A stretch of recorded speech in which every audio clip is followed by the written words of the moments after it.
This is the Main Event Marks Dark Side of Wrestling History.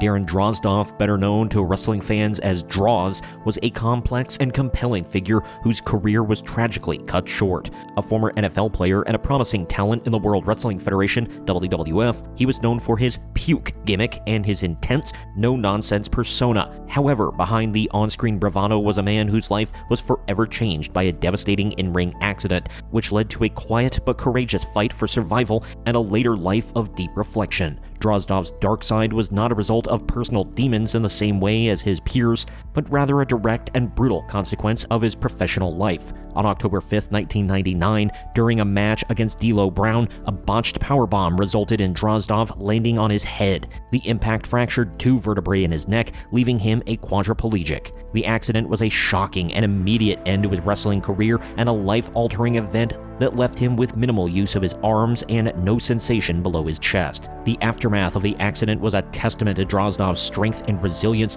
Despite the unimaginable physical and emotional challenges he faced, he chose to live, and his life became an inspiration to many. He spoke openly about the accident and recovery and his faith, often appearing in documentaries and interviews to share his story. He never held a grudge against D'Lo Brown, famously stating that he forgave him, understanding that it was a tragic accident and not an intentional act. Darren Drozdov's life after wrestling was a somber but ultimately powerful story of perseverance. The dark side of his career was not born from substance abuse or self-destructive behavior, but the inherent risks of the wrestling profession itself. His story serves as a profound reminder of the physical sacrifices made by athletes and a tribute to the human spirit's ability to endure and find meaning in the face of immense tragedy.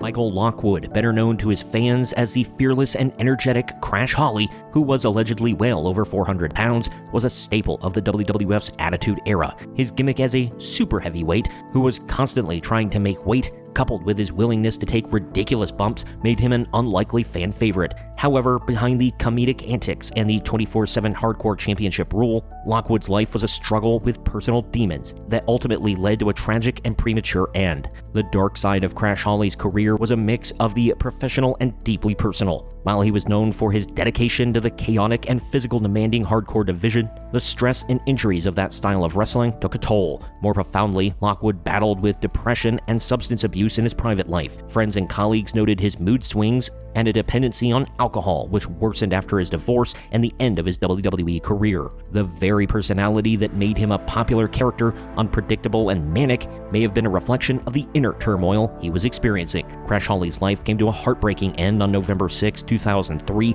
when he was found dead at the home of fellow wrestler Stevie Richards. The cause of death was ruled of taking of his own life by asphyxia, with a mixture of alcohol and pain medication found in his system.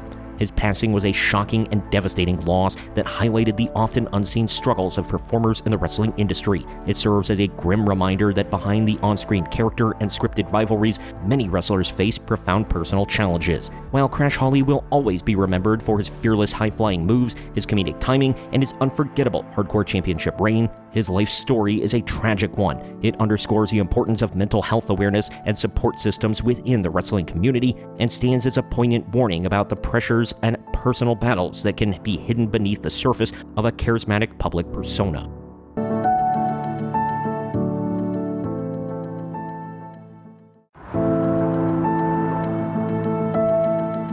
Bill DeMott's life in professional wrestling, first as a wrestler known as Hugh Morris and later as a prominent trainer, is often viewed through the lens of immense controversy. While he held a powerful position in WWE's developmental system, his time there was ultimately defined by a series of disturbing allegations that cast a dark shadow over his career.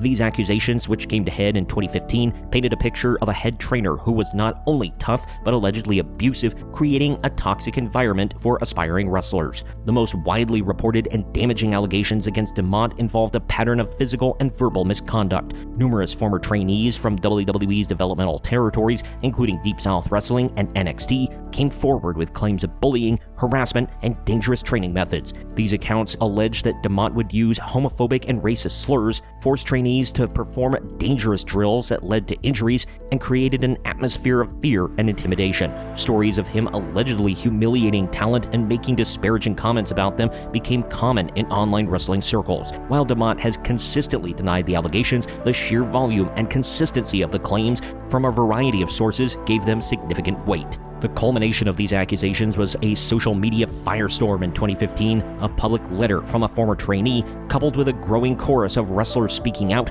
led to the #FireDeMott trending on Twitter. Faced with mounting public pressure and a potential public relations nightmare, WWE accepted his resignation. This outcome cemented a complex and troubling legacy for DeMott. His supporters have argued that his training style was simply old school and intended to weed out those not dedicated enough for the business, similar to the rigorous training of the Hart family dungeon. However, the sheer nature of the allegations, which included sexual harassment and psychological abuse, suggested a far more sinister reality. Bill DeMott's career, therefore, serves as a cautionary tale about the dangers of unchecked power and the stark contrast between a tough training style and outright abuse within the professional wrestling industry.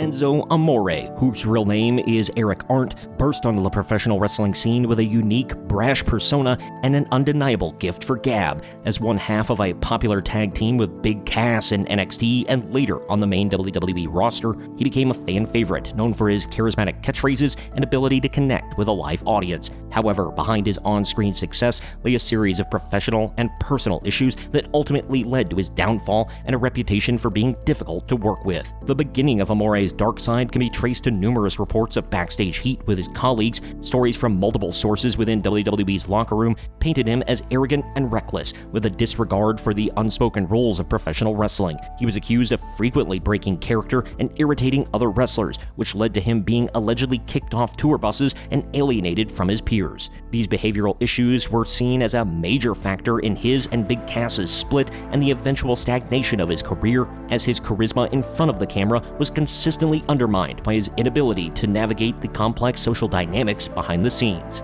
Amore's career came to a sudden and definitive end in 2018. A serious sexual assault allegation was made against him, leading to his immediate suspension and eventual release from WWE. While the police investigation was ultimately closed without charges, the public scandal and the damage of his reputation were irreparable. His release from the company highlighted the volatile nature of a wrestler's life, where personal allegations can have immediate and severe professional consequences regardless of the legal outcome. Enzo Amore's story is a powerful example of how a once promising career can be derailed not by a lack of talent, but by a combination of backstage issues and a public scandal that made it impossible for him to remain in the spotlight.